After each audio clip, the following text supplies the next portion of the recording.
Assalamu alaikum wa rahmatullahi wa barakatuh, and welcome to Finding Me in the ITV Networks.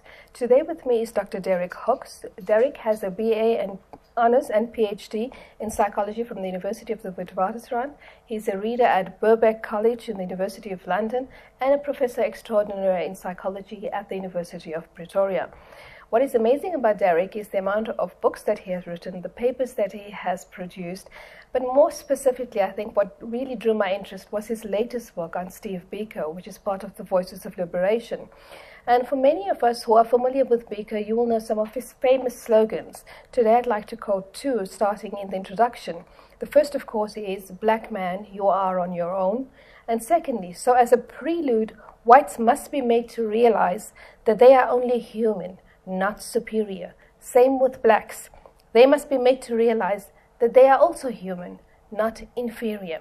And considering those particular quotes, I would like to now turn to my guest and say, Derek, thank you very much for being here and for giving me your time. Sure, thank you. It's a lovely privilege and honor to be able to spend some time with you. I think before we get to Biko, because I mean there's a whole history behind Biko, and one of that would be for the layman to understand about Fanon, because I mean Fanon has had a significant influence on many people who study blackness or black consciousness or race and racism basically. So can you explain to us a little bit about who is Fanon, what were his main ideas, and what it is about him that has carried forward into this current century?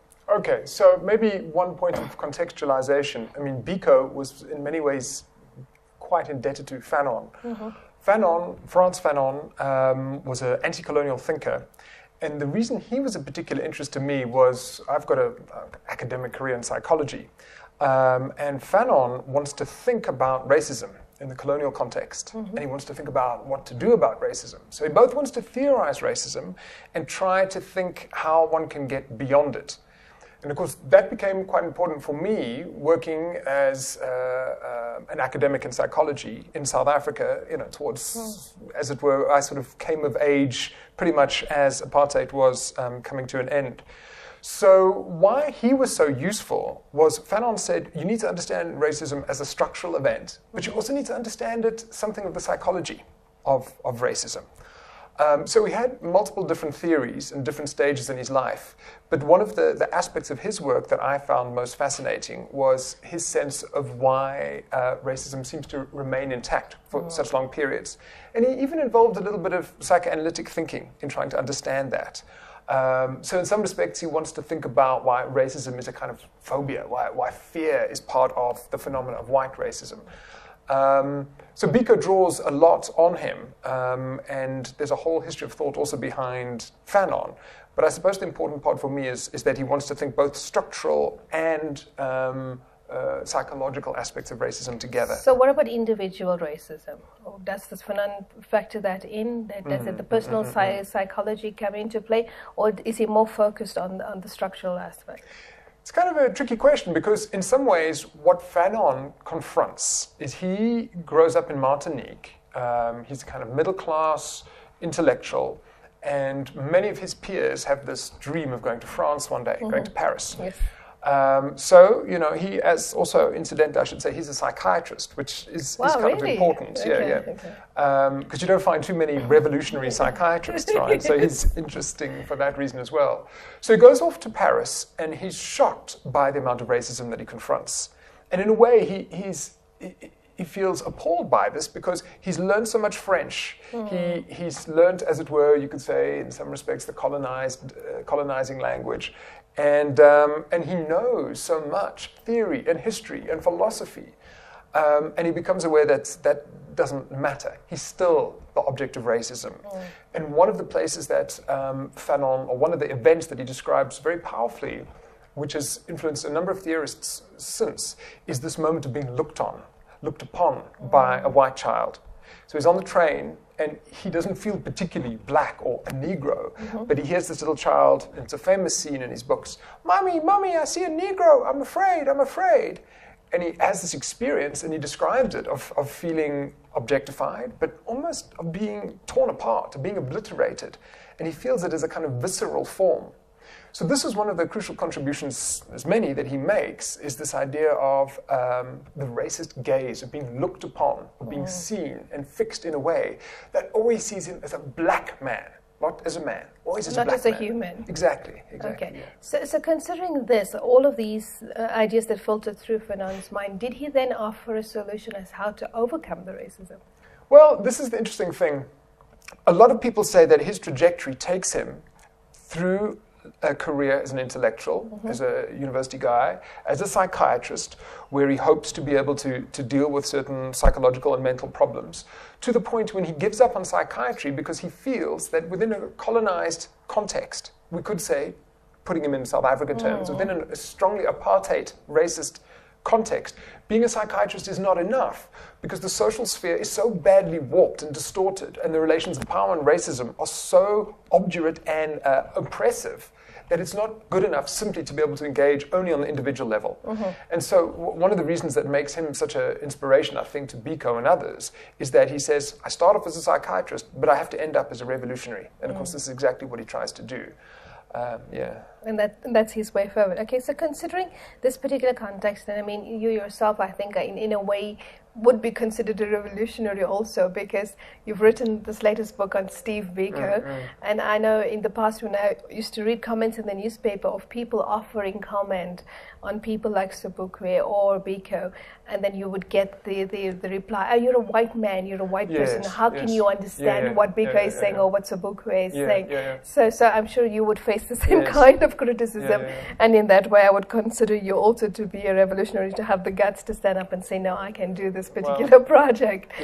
But you write in your website and on your blogs, etc., you said that you lived through the end of the apartheid era in South Africa, and this provided for you the questions that set your research career in motion.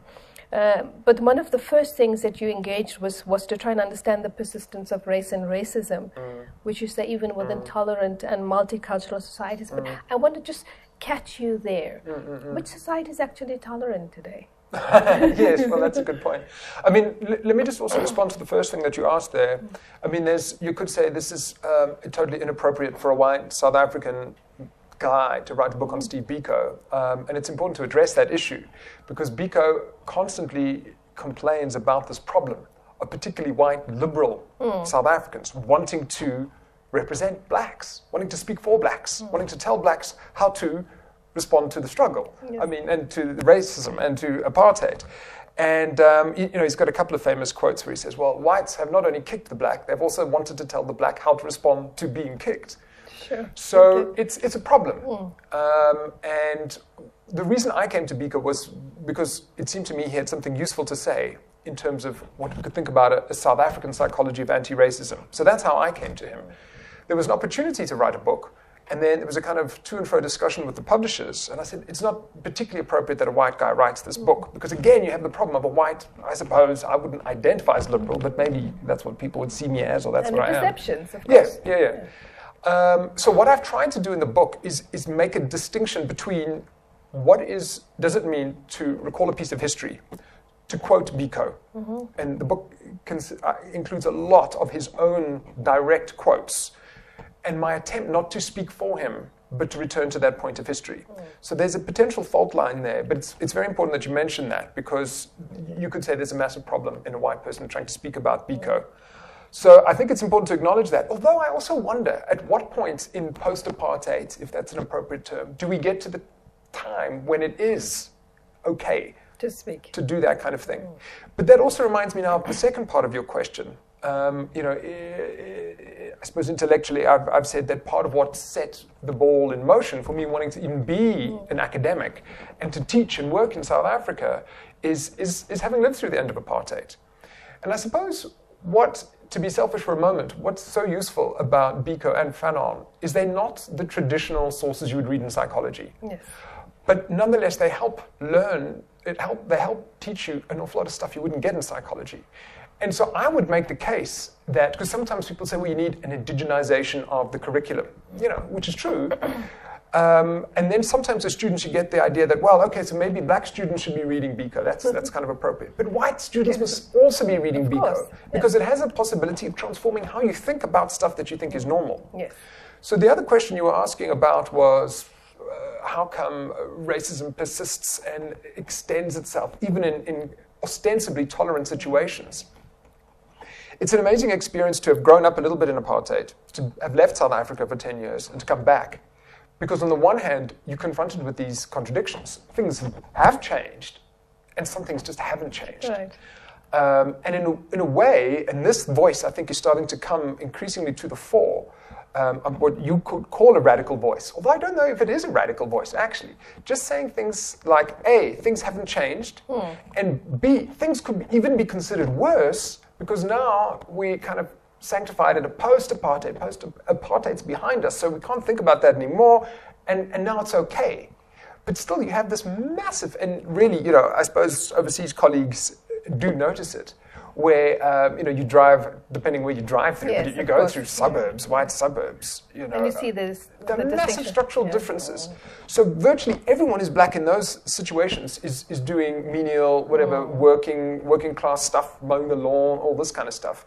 And for the vast majority of cases, not completely anymore, because that's changing as well, but whites still have such a cushy life. They still have elevated class position and set of privileges. Yeah, so what you're basically raising is then space and structure, basically, in terms of that space and structure, the apartheid has not changed. And many and would, wealth. Yeah, and wealth. And many will challenge also the concept of a post-apartheid period, because are we really in a post-apartheid period, But still coming to your question, now you speak about a multicultural societies that are ostensibly tolerant, and I'm still having a hard time wrapping my head around. What made you think about that? Who did you think about, or what did you think about when you phrased it that way? Okay, sure. Yeah. I mean, first thing to say, talking about post-apartheid, for me, it's always a little bracket around the post. You're right. Because sometimes you have moments which don't feel that post at all. Yes. Although I do want to keep the post there, even if it is in brackets, because some things are different. I mean, the whole situation, of how, just my experience in some, typically privileged white so-called universities don't feel quite the same. Although, of course, many students would say maybe they are still in many structural ways similar, but that's a slightly different question. What I mean is that by this whole tolerance thing. Yes. And I think there's lots of reasons to be critical about tolerance, because it makes race a kind of psychological issue. Almost as if I'm a better person, whatever, I'll be less racist. Maybe there's a little bit to that, but race is also about wealth, about structure, about divisions of space, like you were saying. Exactly. So I think for me, what has happened, and now that you ask the question, I think it's very much a kind of white liberal preoccupation. You find that people have neatened up their terms, their language, their representations within a kind of political correctness. So certain things aren't said and would be deeply embarrassing if they are said. So there's a tidying up of the terms of reference and how you refer to things. So I've been interested just to note that, visiting some colleagues and friends of friends, they've got this kind of racialized issue now. So we've got a domestic worker, someone who does work in the kitchen. Are they now a member of our family support team, or are they our domestic worker? And so that's what I'm on about, is that you can often have a tidying up of terms. And you call things slightly different names, almost as if that is enough as a means of redress. But actually, structurally, things haven't changed very much. Okay, now I have to stop you there because we're going to go to a break. But when we come back, then we'll take this a little bit further. So we'll see you after the break.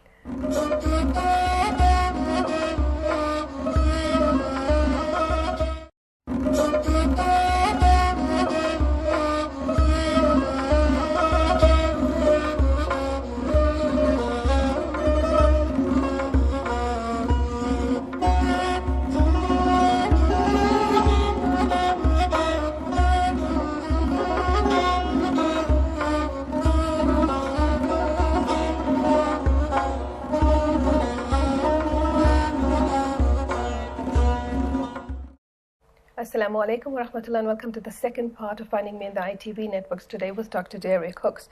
Derek has written ostensibly a huge amount of books, and I'd just like to mention another two besides The Voices of Liberation: A Critical Psychology of the Post-Colonial, Biko, Fanon, Racism and Psychoanalysis, and then also Foucault, Psychology and the Analytics of Power. And I think that considering the first part, many of you would have come to terms with the fact that he is very knowledgeable in his field. And so, Derek, you said to me in the previous segment that you feel that structurally things haven't changed.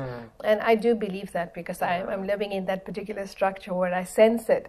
So considering that things haven't changed structurally, and considering that racism is still very prevalent, which two drivers are key to the racism challenge, and why would you say that they are key? Key to the racism challenge. I mean, maybe just to qualify also some of the other comments, I suppose what I mean is that some things structurally have changed. I mean, you've got a completely different government, and you've got, at the higher echelon of society, there's more black politicians, more black leaders, more black intellectuals, things like that. So those kinds of things have changed. I suppose what I'm maybe more talking about is kind of middle-class white existence, which, often you'll have this phenomenon of middle-class whites complaining about the ANC, for example. And it just seems to me that white middle-class existence is peachy, man. I mean, it's like, this is a life of privilege. And I think in that respect, having been outside of South Africa and coming in, you get to see that far, far, far differently, is that the class privileges that automatically seem to come with being white are massively apparent. So they're still entrenched, and people are still benefiting from the privilege. Yeah, absolutely. And while you were talking, and sorry, I'm going to disturb your train of thought here. Yesterday I was talking to a colleague, and she said to me she was also highly irritated with some members of her family, because when they were talking about the elections, and so she, they were also, as you said, complaining about the ANC, and so she asked them, okay, so why do you vote for the DA? And they said, no, because they're the opposition party. And she said, no, but why do you vote for the DA? What are their policies? What do they propose?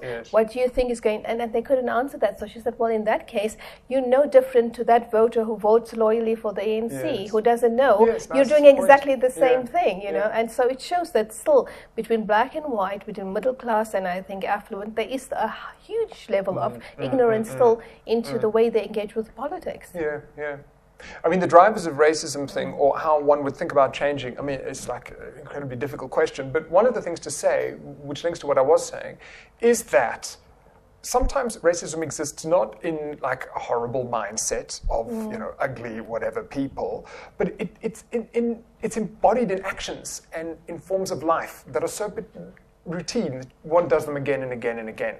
So and I suppose that's also noticeable in coming back to South Africa, is that there's patterned ways of living. How I get in and out of the lift, how I speak to people, how that, say again, for many white, particularly English-speaking South Africans, learning an African language is just too difficult. And of course, you obviously, what I'm saying applies exactly to myself as well. So much of the whole critique that I'm developing here, I just should say that, is also directed at me, right? And in that respect, I think my own white middle-class English-speaking existence is partly what I'm learning about and trying to learn through, or hopefully somehow to move, But I think the best scholars are those who are able to effect what they have learned, isn't it? Yeah. But that stuff, the normal things of everyday existence, getting into one's car, catching a taxi, how one addresses someone, how one speaks, how one thinks, all of those things, it's almost as if what would help is if we could extract a whole bunch of us from the situations in which we everyday life is lived and go and be somewhere else for a short period of time. Right. And I suppose that gives a slightly different spin, because sometimes people are critical. They say, well, you still engage a lot with South Africa, but you live elsewhere, which is it really hits a nerve when people say that, because I feel it. But I think in a way it does help you to learn a little bit about where you've come from, if you do that. Yeah, so this way you're speaking about the everyday experiences. This has related to what you mentioned about coding also, I suppose, and how you develop coding or particular forms of coding to translate or to experience race. So explain a little bit more and give us some examples. Yes, okay, well, it's good you asked that. Okay, so what I mean by that, I do some work with some colleagues based at Wits University and some also at the University of Pretoria who've got a research group called the Apartheid Archive Project.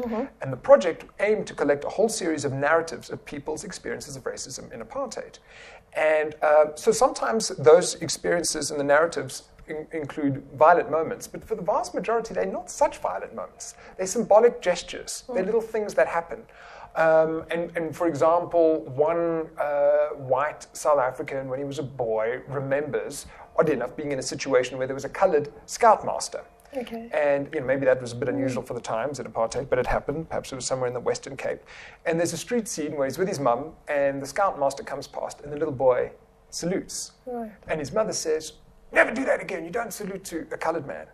And he remembered that. It had a huge impact on him. And there's other events in the Apartheid Archive. One that often comes to mind is, this was quite a long time ago, it must have been in the 50s or 60s even. There's a mine disaster. A black miner saves the life of a white miner. Then there's a big award ceremony. Everyone makes a show of this. And the black miner reaches out to shake the hand of the white miner, and he refuses to shake his hand. So again, but those are poignant images. They're massively powerful symbolic things. Yes. They're not violent in the most explicit sense, but the coding point is that they have such an impact and they have such a ramification and they have such a not shaking hands. And of course, the calling the black man a boy who's in a working situation is exactly that. Yeah. And so what I'm saying there, and sometimes it's physical actions as well as actual symbols and names and name calling and not doing something. Those are the things which keep the system in place, right? And so they, as it were, code the world, and in a way you could say that's where the racism exists. Not just as a mentality or as a psychology, but as a whole series of ongoing signals and codes and points of emphasis and understandings that are conveyed in how people act with one another. And I suppose that also brings me to the next point about coding. I've got 2 little kids now, and they were born in the UK, but of course they've got lots of family here, and they spend as much time as we can get them to South Africa here as well. But they're at that age now when they're starting to ask questions. Why there's someone who's working in the kitchen, Mummy, Daddy? Oh, they live in the house next door. And I suppose what I start to feel reticent and wary about is how to try and explain those things to them. Because obviously it's easy enough to explain in some ways. This is how this world works, right? But on the other hand, the reason I mention that example is sometimes racism doesn't even need to be a fully fledged, well-developed notion or attitude. It's just that this is always the way it is. It is, yes. In so it's white a subconscious continuation. Yeah. And one starts to then have this mentality of expecting, well, actually, black people work in the kitchen, or they do the work in the gardening. Weirdly enough, I'd say that even people who work within that system, it's not necessarily that they're racist in the most overt forms, but that's just the nature of how life is in that situation. And I suppose that's the problem. So you ask about a driver of change for racism. Yes. How do you change that? Habituated practices, norms of roles, of what certain people do and what other certain people do. And I think what then starts to happen is not just this, what's a highly abnormal situation start to become normalized, but people feel, in the case of white middle-class people, entitled that that's mine. Like, obviously, should be allowed that. I should be allowed those privileges. And I'm paying her. And Exactly. But when you were speaking and you're talking about these images, I keep thinking about like what my father always, when he talks about apartheid, where he speaks about when he wanted to travel from one province to the other, when my mum was going to give birth, and his pass was not in order, and then they detained him, and so he was highly frustrated by that particular action, that just to see your own wife and to see your own child and your movement was so restricted. And of course it's not violence per se, but it's an image in his mind that says, it was a total distortion of the family. But I also think about another one which I heard in one of your lecture series where you speak about the enamel mugs. And the reason I'm saying this is because I know growing up too, racism is not only amongst white people, but you saw it amongst the Indians too. Where somehow there was a sort of superiority of the Indian over the black person. Yes. And so when your domestic worker came in, you had a separate glass, or a black man came in and you treated them and gave them different equipment, or you gave them different bedding or whatever it is, because they couldn't have the same as you. And so just share that one story with us again. Okay, so I suppose in retrospect one asks like, what was that about? But I suppose in a way one shouldn't affect naivety, right? I mean, that's Yes. how it worked. So, but I suppose why I find it particularly fascinating was that it was, and again, this comes a little bit from Fanon. He's got this funny quote where he talks about how in the colonial world, there's a kind of exhibitionist system. I didn't know what he was talking about, but one of the ways to try and understand that is in say, the apartheid world, virtually every form of life has to be coded with some kind of racialization or racial difference. And one of the apartheid archive narratives that we looked at in some detail was a narrative by a white, well, she was a woman when she wrote it, but she was a girl when she experienced it, having the experience of people coming to the house to help move their house. Black men came to the house movers, and her mother said, get them some drinks. Right. So she goes off to the kitchen, and she gets the fine china and the tea mugs and everything and brings them out. And her mother says, oh, are you crazy? That's for the important guests. Take that back. So she takes it back, and of course then has this sort of burning, humiliated sense that she kind of knew what she did, and now she needs to find the right stuff. And for those of us who've lived through apartheid, you know what the right answer was supposed to be. She was supposed to get the enamel chipped, cheap mugs out. Yes, definitely. So she has a little, in this narrative, she has her little act of resistance, and she doesn't do that. She gets kind of glasses out, a sort of middle of the third, you know, the good china, stuff, the good stuff, the the bad middle stuff, stuff, and the bad stuff. Yeah. But those mugs and different eating utensils, I think, really make the point very powerfully, because it was as if even how you eat, and indeed what you ate, and where you ate. So spaces, practices, and the very basic objects that were used, everything reiterated again that there is something called racial difference, which is etched into every facet of everyday life. And you speak about how you eat, and I think the one thing that has bothered me for the longest time, and I still see this in many homes, is the way food is kept aside. You know, with the domestic worker or your workers or your gardener or whoever it is not given the same food as you on the same day. You have to leave it for a day or 2 or 3 days before you give it to them. And that is certainly an indictment on us because we are not confronting our own racism. We claim, oh, we're not racist, but looking at these simple actions, just these particular examples that you're giving, are certainly, I think, an opportunity for the viewers also to reflect, to think, am I still doing those particular things? Because then you're perpetuating the whole cycle of racism. But we've come to the end of this particular segment. So when we come back, I'm going to now start the whole question about the interesting discovery of Biko and what led to that. So we'll see you in the next episode. Fi amanillah, wassalamu alaikum wa rahmatullah.